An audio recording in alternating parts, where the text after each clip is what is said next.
Terima kasih saudara, Anda masih bersama kami. Gunung Semeru di Lumajang kembali memuntahkan banjir lahar dingin usai kawasan tersebut diguyur hujan deras. Akibatnya 5 orang terjebak banjir lahar dingin.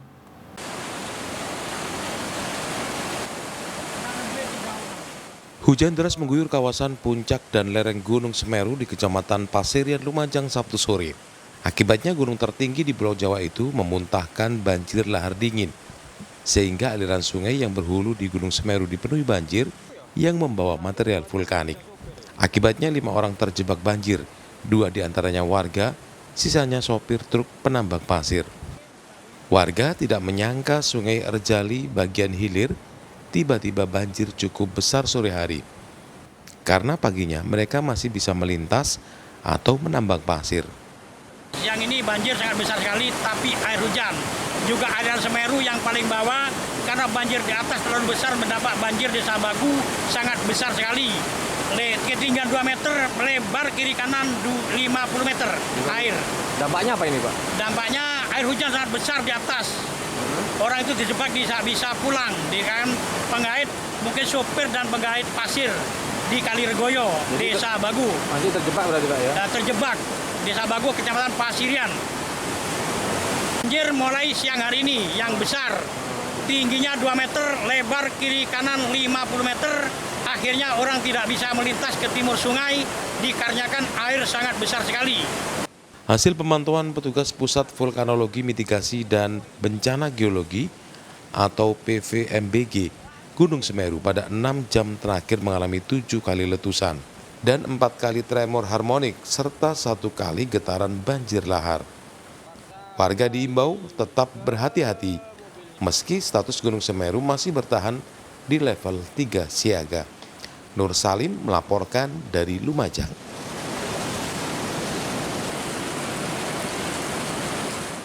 Saudara, 2 remaja di Kabupaten Madiun tewas tenggelam saat asik bermain di dam sungai. Keduanya tewas di aliran sungai berkedalaman sekitar 4 meter. Diduga kedua korban tidak bisa berenang. 2 remaja tewas tenggelam di dam Sungai Bedoho, Desa Bedoho, Kecamatan Jiwan, Kabupaten Madiun, Sabtu sore. Korban Hafiz Kurniawan, 17 tahun, warga Desa Klagen Serut, dan Afu Nur Hafid, 17 tahun, warga Desa Bibrik, Kecamatan Jiwan, Kabupaten Madiun. Peristiwa terjadi ketika Hafiz dan Afu bermain bersama 2 teman lainnya di dam sungai berkedalaman sekitar 4 meter. Naas saat asik mandi dan bermain, keduanya diduga terpeleset. Akibatnya Hafiz dan Afu tenggelam karena diduga tidak bisa berenang. 2 teman korban akhirnya meminta tolong kepada warga sekitar. Ada orang minta tolong, teman saya yang minta tolong. Ya itu, teman saya dimintain tolong, nggak berani ke sini renang sendirian nggak berani. Terus saya dipanggil, terus masnya ini juga dipanggil. Itu kondisi korban gimana Mas waktu itu? Udah terendam, dasar. Nah, kok bisa ditarik itu pakai apa alat manual? Nggak ada alat apa-apa, orang nyelam. Orang nyelam. Kedalaman berapa, Mas? Kedalaman 3,5 meter. Usai diangkat dari sungai, jasad pelajar SMA ini dibawa ke kamar jenazah Rumah Sakit Dr. Sudono Madiun. Hasil visum kedua korban dipastikan tewas akibat tenggelam dan di tubuhnya tidak ditemukan adanya tindak kekerasan. Tadi di situ dia duduk-duduk sama temennya satu kelas 4 orang. Jadi yang 2 orang ingin mandi, 2 orang bersama-sama. Kemudian tidak bisa berenang dan selanjutnya 2 orang temannya tadi memberikan pertolongan tidak bisa, terus minta pertolongan kepada warga sekitar. Jadi warga sekitar turut membantu untuk memberikan pertolongan pada korban. Untuk proses pencarian sendiri berapa waktu membutuhkan, berapa lama kan? Tidak lama, tadi sekitar jam 6 sore sudah ditemukan. Tidak jauh dari kedua korban tersebut mandi di dalam kali. Selanjutnya kedua jenazah dibawa ke rumah duka untuk segera dimakamkan. Dirgo Suyono melaporkan dari Madiun. Saudara, dampak cuaca panas ekstrim, ribuan hektar tanaman tembakau milik petani di Kecamatan Ploso, Kabupaten Jombang tidak dapat tumbuh normal. Daunnya rusak dan keriting.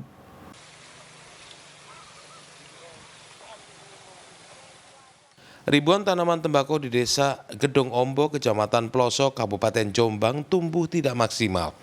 Dari 3.500 meter persegi lahan tembakau, terdapat 9.000 pohon tembakau yang tumbuh tidak maksimal akibat cuaca ekstrim dan serangan ulat.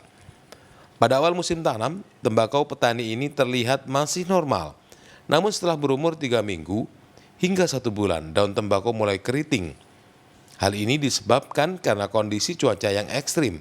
Suhu udara malam dan pagi hari sangat dingin, namun saat siang hari panas. Sehingga terjadi kelembapan udara yang tinggi. Hal tersebut membuat daun tanaman tembakau keriting sehingga dijadikan sarang ulat yang merusak hingga batang tembakau. Akibatnya para petani harus merugi hingga belasan juta rupiah.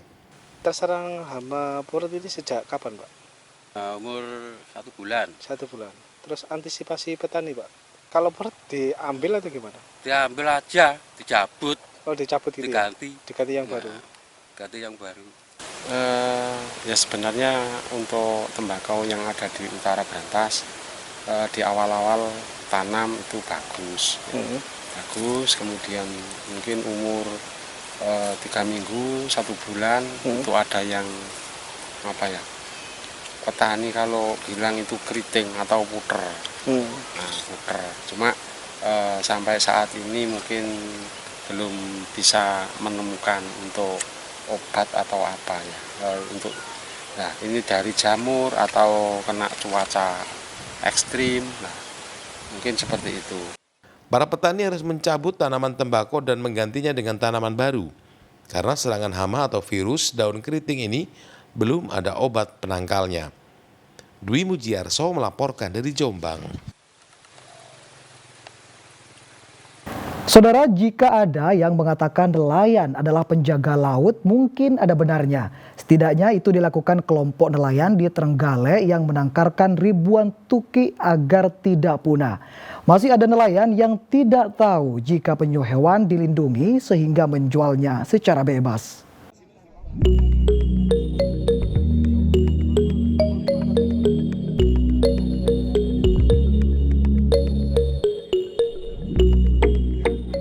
Sejumlah nelayan yang tergabung dalam kelompok pengawas masyarakat pantai Taman Kili-Kili di desa Wonocolo, Kecamatan Panggul, Kabupaten Trenggalek, menangkarkan ribuan ekor tuki selama musim reproduksi antara April hingga Oktober. Saat ini tak kurang dari 150 ekor tuki berusia 1 hingga 2 minggu ditangkarkan di kolam buatan dengan suhu terukur. Seekor penyu bisa bertelur antara 90 hingga 120 butir dengan angka penetasan antara 95 hingga 100%. Penangkaran dilakukan pada jenis penyu abu-abu dan hijau yang sering bertelur di pantai Kili-Kili. Telur yang dikeluarkan secara alami oleh induknya diambil, kemudian dipendam di kawasan konservasi hingga menetas. Setelah itu, tukik diletakkan di kolam penangkaran dan dilepas liarkan ke laut setelah berusia 1 bulan.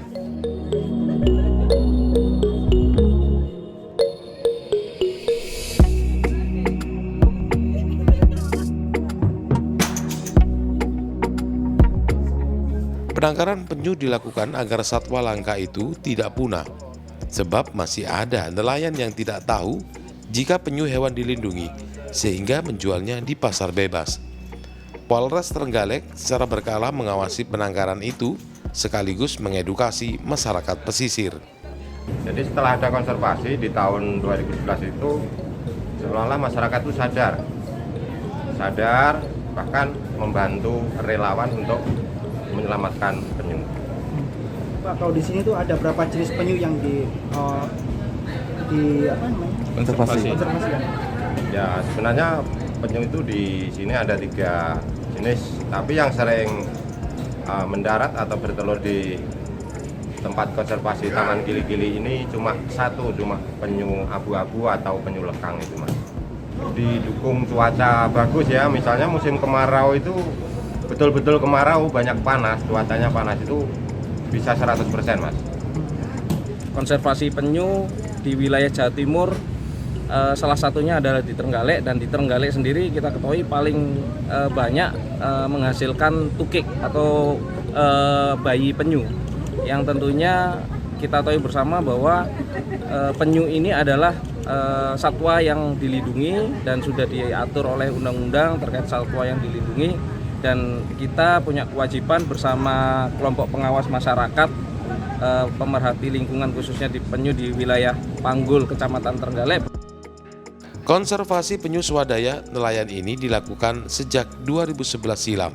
Setiap tahun sekitar 7.000 ekor tukik dilepas liarkan ke laut lepas.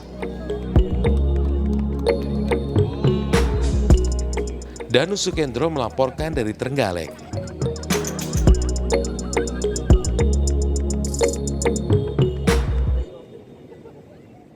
Menikmati keindahan puncak B29 Lumajang bagai negeri di atas awan.